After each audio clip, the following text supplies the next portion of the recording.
Direction le Maroc, où les boulangers sont en grève. Ils réclament une augmentation du prix du pain fixé par le gouvernement. Regardez ce reportage de nos correspondants à Casablanca, Sarah Doublier et Jean-Marie Lemaire. À la Fédération nationale des boulangers, on est sur le pied de guerre de bon matin. L'annonce est tombée, la grève est suivie à plus de 80%. La grève du pain comme dernier recours pour des boulangers qui aujourd'hui ne rentrent plus dans leurs frais. On ne demande pas l'augmentation, on demande l'actualisation du pain. Il faut qu'on respecte la vérité des prix. Puisque tous les ingrédients sont libres, donc le produit final qui est le pain, il doit être libre. Au Maroc, le prix du pain de base est fixé par l'État. Depuis 10 ans, il n'a pas bougé. Le pain de 200 grammes doit coûter 1,20 dirham, soit 10 centimes d'euros. Aujourd'hui, la hausse du coût des matières premières et des charges en font un produit vendu à perte.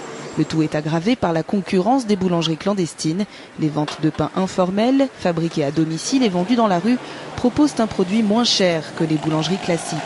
Pourtant, certains établissements plus haut de gamme ne sont pas concernés par le malaise.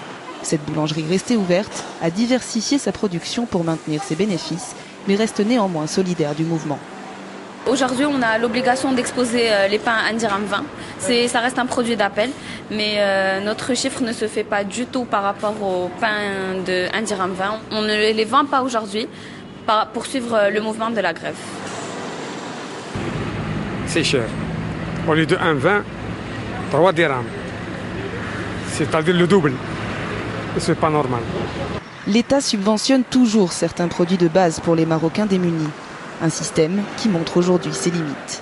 Il y a encore trop de pauvres au Maroc, malheureusement. Et donc, cette réalité-là, elle reste incontournable.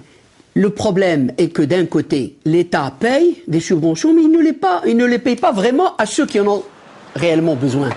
La réforme des subventions est plus que jamais d'actualité pour le maintien de la paix sociale, mais ce dossier a toujours été reporté par les gouvernements successifs.